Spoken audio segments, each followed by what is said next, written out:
Now on KGW News, a sudden surprise announcement has some passengers at PDX tossing their masks. I feel really good about not having to wear this anymore. I'm going to go burn it.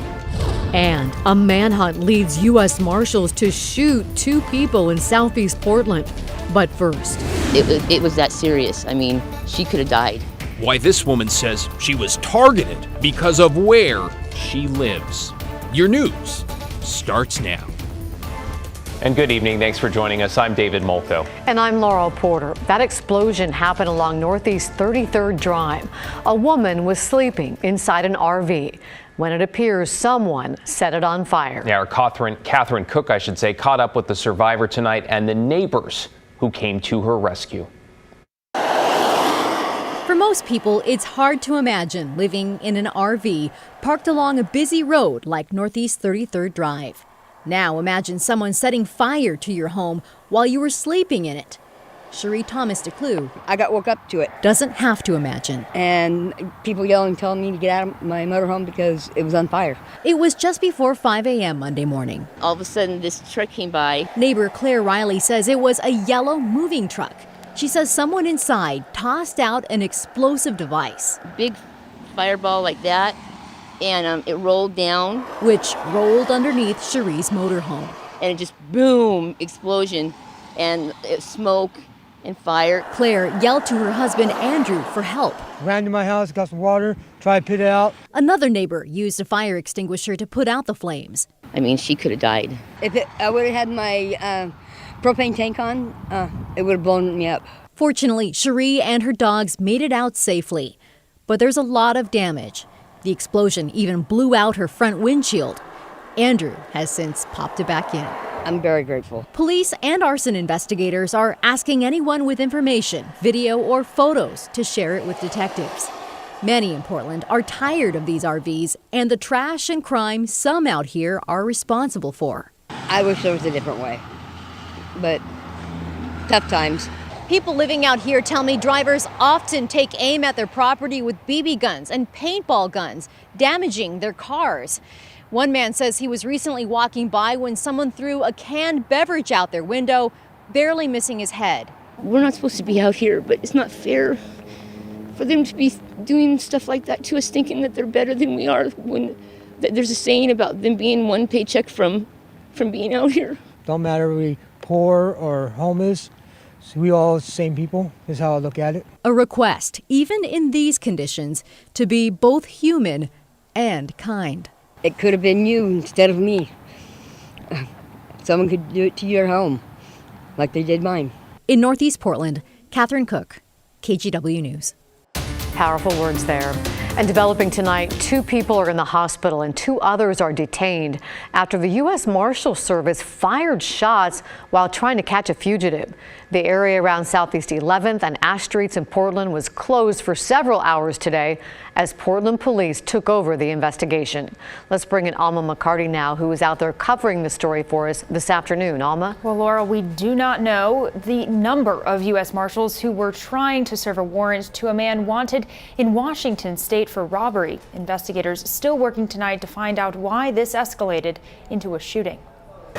Red and yellow crime scene tape roping off the area in and around the corner of Southeast 11th Avenue and Ash Street Monday afternoon. About 2:22, Central Precinct got a call that the U.S. Marshals were requesting assistance after shots had been fired. Sergeant Kevin Allen with the Portland Police Bureau explains officers knew U.S. Marshals were in the area working to serve a warrant that morning. The suspect in question, a man wanted in Washington state for robbery. One of the men who was injured was the wanted person that they were looking for. PPB didn't step in until after they got the call that 2 people were injured in a shooting. 2 more were detained, and the marshals fired the shots. We do everything that we can to operate as safely as possible.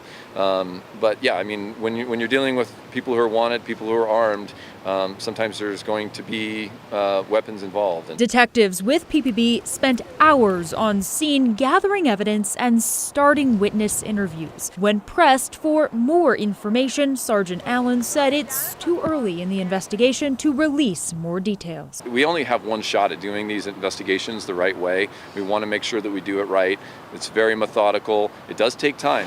No law enforcement officers were injured. And the two men shot, one was taken to the hospital with serious injuries, the other with minor injuries. We expect to get more information tomorrow from the U.S. Marshals Service on what they say led to the shooting. David? Yeah, some tense moments there. Thank you, Alma, for that update. And that shooting came less than 24 hours after a teenager was shot dead and several other teens were hurt. This was in Southeast Portland during what may have been a drive-by. The spray of bullets at 162nd and Stark last night. Today we heard from an advocate whose son was shot in 2015 and now works to end gun violence.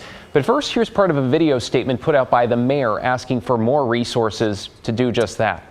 The bottom line is we're significantly under-resourced as a local community to solve these crimes. Because people are lying in dirt and you can't come back from that. There's no coming back from death. No, there isn't. Our Galen Etlin also spoke briefly to the grandmother of some of those shots. She was obviously shaken. She told us they ranged in age from 17 down to just 14 years old. As of tonight, masks are no longer required at Portland's airport and on several airlines. A federal judge today struck down a national mask mandate for public transportation. In a statement, PDX said local TSA just advised us they will no longer be enforcing the directive that requires masking in the airport. To that end, people in the airport are not required to wear a face covering. They continued, "We recognize that travelers and airport employees will have mixed feelings about this sudden change. We ask that people be kind and respectful of a person's individual decision to wear a mask or not." Some we talked to at PDX tonight were wary of unmasking, especially on the plane, but others were very happy about the change. Why take the risk if you don't really need to? I mean, especially when you're in like a tube in the air for so long with others around you. I've had 2 shots and 2 boosters, and I don't feel I need it, and I'm really happy to be done with it. I think it's time to move on. I was just elated. I mean, it was just so good to hear that we don't have to wear this anymore. Some airlines may still require masks, although Alaska, Delta, American, and Southwest have all said tonight masks will be optional. We also learned TriMet is still requiring masks on board until they get more clarity about the judge's ruling. You know, everyone's different, of course. Respect the key there. New tonight, some Portland nurses are going to start voting tomorrow to decide if they want to strike. It's happening at Providence St. Vincent Medical Center, and the voting is expected to take a few weeks. So we won't actually know until early May if the nurses, in fact, authorize that strike. They say they are looking for stronger patient safety standards, affordable health care, and paid leave. Providence says they've offered nurses a 9.5% raise and are trying to get the union back to the table to continue contract talks. Let's get you caught up in tonight's other headlines. An abandoned North Portland house is set to be demolished after flames tore through it. Portland Fire told us at the scene the home on North Minnesota Avenue wasn't safe to enter, so they decided to let it burn while defending other homes nearby. Neighbors said they've had problems with squatters. Investigators are trying to figure out what caused this boat to catch fire in the North Portland harbor. Crews worked from the shore and in the water about 3 this morning to get that fire under control. Then they had to keep the boat from sinking. No one was on board, and luckily no one injured. And we're expecting President Joe Biden to make a rare visit to Oregon on Thursday. He'll speak in Portland about investments being made from the $1 trillion infrastructure bill Congress passed last year. Oregon Senator Ron Wyden said the I-5 bridge replacement is one candidate for a chunk of those funds. The White House has not released specifics about where the president will travel. He's also expected to make a stop in the Seattle area. You've probably remembered by now to get your taxes done. If not, I hate to be the bearer of bad news. Today, was the deadline for federal, state, and for Portlanders, the arts tax. That one you can actually pay online, and love it or hate it. On the story tonight, Pat Doris took a look at how it came to be and where the money's gone. This all started back in 2011 when things were pretty tough for arts teachers in the Portland area at the public schools. PolitiFact found the statement mostly true back then, that 77% of Portland students finish elementary school without taking even one art class. They were referring to visual arts like drawing and collage making, that sort of thing. The very next year, Portland City Commissioner Sam Adams proposed an art tax. It would be $35 for each person over the age of 18 making at least $1,000 who are part of a household that makes an income above the poverty line. Portland is a city that generally does support the arts, and the people who were willing to talk with us on camera Monday support this tax. I personally believe that arts in our community are essential, and everybody benefits from music, art for kids, art for adults. It's a beautiful way to go through life. If it helps give art to kids and gives more money to that need, I think it's really important for everyone to kind of pitch in. $35, not a big deal. Not a big deal. Now, I also know a good number of you do not like the arts tax because we see your emails.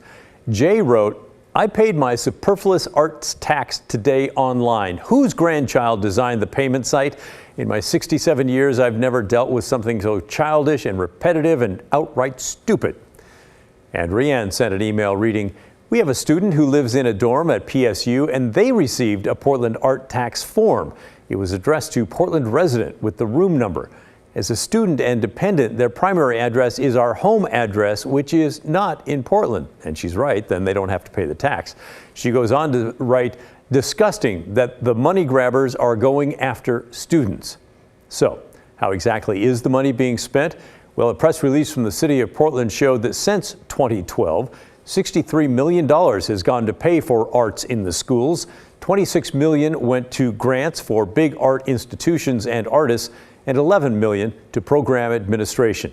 It's worth noting that in 2020, the Regional Arts and Culture Council, which gets the money that does not go to the schools, they changed their focus. They now give the money to smaller, diverse nonprofits, not to those big art institutions. So keep that in mind. The biggest players who thought they would get a lot of money are now getting little or none. We want to know what you think. Should the arts tax stay or go?